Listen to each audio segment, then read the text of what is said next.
আমি আপনাদের বন্ধু মিতালি। আমার কুকিং ল্যাবে আপনাদের স্বাগত।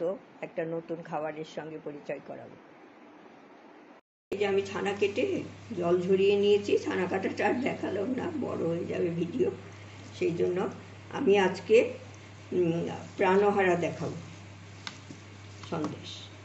আর এইটা আমি খুব ভালো করে মসৃণ করে হাতের এই জায়গাটা দিয়ে মসৃণ করে একদম করে নেব। অন্তত 5-7 মিনিট আপনাকে এইভাবে করতে হবে। হাত দিয়ে খুব নরম করে চটকে নিয়ে তারপরে ঘষে নিয়েছি। তারপরে এখন আমি কড়াইটা রেখে বসিয়ে দিলাম। গ্যাস জ্বালিয়ে কড়াইতে দিয়ে এটা নাড়বো। তার জন্য আমি এটা নলেন গুড়ের করছি।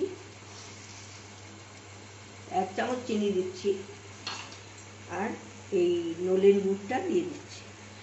খুব সুন্দর গুড়টা, দারুণ গন্ধ।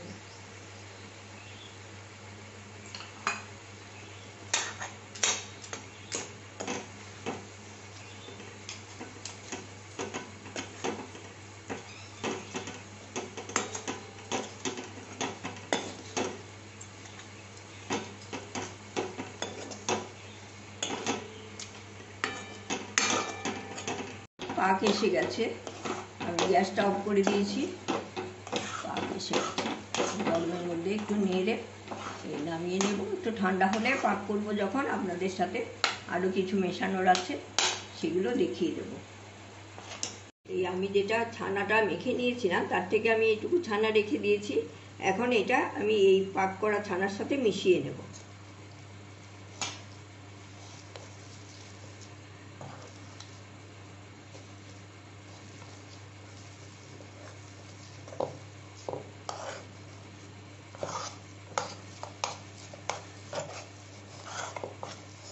এখন গরম আছে, একটু পরে আমি পাক করবো এটা। এই যে আমি এই মাখাটা ঠান্ডা হয়ে গেছে, এইটা থেকে আমি ভাগ করে নিয়ে এইগুলো পাকিয়ে নিয়েছি। আর এই যে পাকাচ্ছি আরো।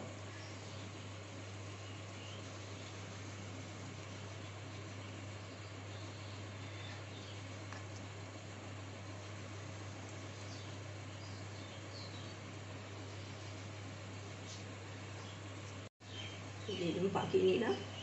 এখন আমি এই যে খোয়া আছে, খোয়া তো আমি দিইনি, এটা একটু গুঁড়ো দুধ এটার উপরে গড়িয়ে দিচ্ছি। গুঁড়ো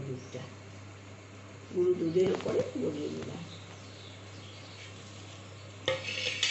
তারপরে এই বাটিগুলোর উপরে রেখে দিচ্ছি।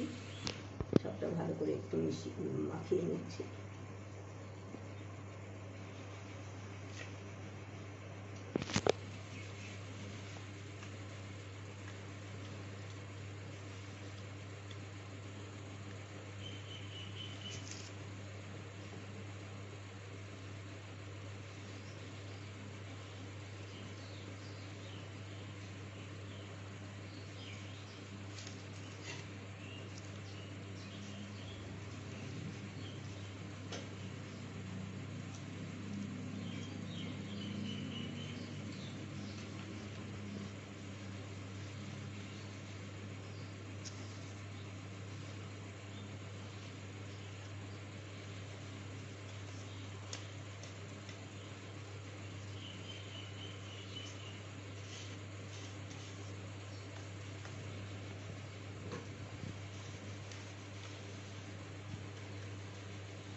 আপনারা খোয়াও তৈরি করে খুব মিহি করে নিয়ে এটা গড়িয়ে নেবেন।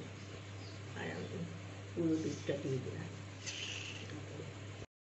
বন্ধুরা, আমি আপনাদের কাছে তো সার্ভ করার জন্য নিয়ে এসেছি। এর উপরে আমি একটু কেশর দিয়ে দিলাম, খুব সামান্য দিচ্ছি।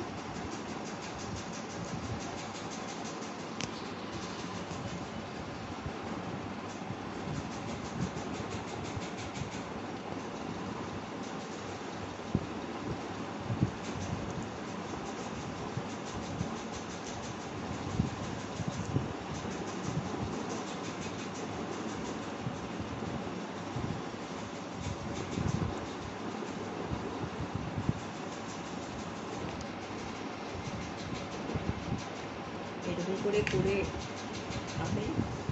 ঠাকুরকেও দিতে পারেন, ঠাকুরের ভোগেও দিতে পারেন, তারপরে বাচ্চাদের টিফিনে দিয়ে দিতে পারেন, ওরা বেশ আনন্দ করে খাবে, আর আপনারাও খাবেন। ভালো থাকবেন, ভিডিওটা সম্পূর্ণ দেখবেন, কেমন লাগলো জানাবেন। Thank you so much.